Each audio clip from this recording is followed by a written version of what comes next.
Nous avons des cellules et des cellules, plus de 100 milliards de cellules, disent-ils. Toutes ces cellules sont essentiellement codées et, vous savez, taillées pour la santé, pour la survie principalement. Leur propre survie individuelle et la survie de l'organisme. Un petit nombre d'entre elles prennent des raccourcis. Elles veulent survivre aux dépens des autres. C'est un crime, vous savez. Donc il y a un pickpocket. Quel est son business? Ce que vous avez mis un mois à acquérir, lui il veut le ramasser en un jour. Mais il fait également partie de la société jusqu'à ce qu'il soit attrapé. D'accord? Maintenant, si tous les pickpockets du pays se rassemblaient et arrivaient à Delhi, maintenant les poches de tout le monde seront vides, parce que maintenant c'est organisé. Donc là, maintenant, ce que vous appelez cancer est juste ceci. Dans le corps de chacun, il y a des cellules cancéreuses. Quand elles s'organisent et se concentrent à un endroit, alors ça devient un problème grave, à tel point que ça peut ôter la vie. Quelle est la solution?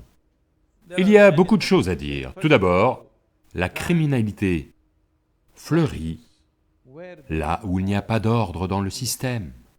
Oui, les criminels dans la société vont proliférer si la loi n'est pas appliquée de façon ordonnée. Donc il y a un mécanisme de défense dans notre système. Est-ce qu'on le maintient bien? Est-ce qu'on le bombarde avec toutes sortes de stimulants, de substances toxiques, de tout? Et ensuite, nous nous attendons à ce que notre mécanisme de défense fonctionne? Il ne va pas fonctionner comme ça. Nous devons comprendre chaque stimulant et chaque substance toxique que l'on consomme, d'une certaine manière, altère notre mécanisme de défense. Les gens pensent que le mécanisme de défense n'est que pour les infections externes. Non. Même pour contenir les criminels internes dans le corps, le mécanisme de défense fonctionne. Donc une chose simple, c'est...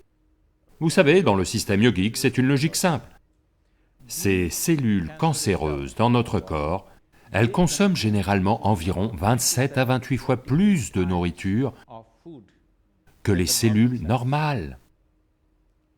Donc, si vous espacez vos repas, l'intervalle idéal entre deux repas dans la culture yogique est de 8 à 12 heures. Si vous espacez les repas de 8 heures, vous verrez que les cellules cancéreuses vont toutes mourir d'elles-mêmes, parce qu'elles ne peuvent pas survivre sans nourriture. Les autres cellules vont survivre. Donc on a toujours établi cela. Le matin un repas, le soir un repas, pas de grignotage entre les deux. Et de temps à autre, chaque mois, 2 fois par mois ou 1 fois par mois, les gens pratiquent toute une journée, pas de nourriture. Ce sont des moyens simples pour contrôler cela. En dehors de cela, il existe diverses autres choses. Par-dessus tout, si votre mental et votre corps sont dans un certain bien-être, elles ne survivront pas. Si votre mental et votre corps sont dans un certain état de conflit, alors elles vont survivre. Et non seulement survivre, elles vont proliférer. Si la société est en conflit, les crimes organisés augmentent. S'il y a de l'ordre dans la société, très peu de crimes se produisent. La même chose est vraie pour notre structure physiologique.